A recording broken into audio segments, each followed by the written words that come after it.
I'm going to show you how I made the spaghetti straps. I think the best way to do it is leaving some overlock thread tail and then place it inside the strap. Fold the strap in half, right sides together, and then put the thread tail inside it. Make sure you don't sew over the thread tail that's inside the strap.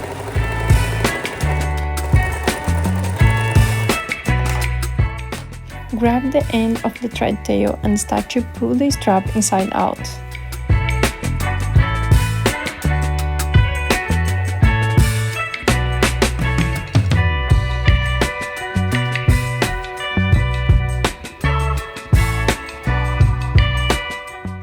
Once you finish one side, you can cut the thread tail and use it for the next strap.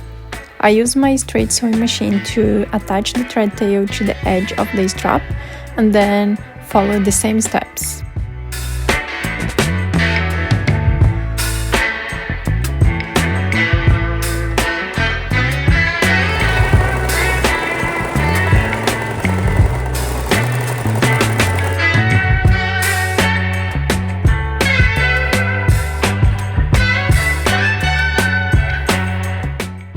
It's ready.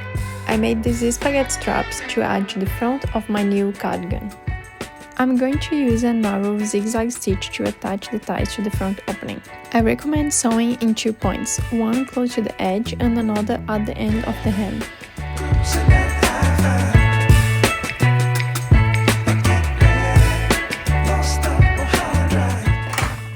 To finish the edge of the tie, I made a knot.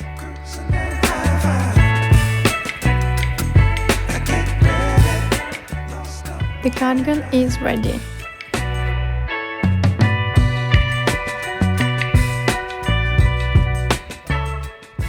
Thank you for watching and see you next time.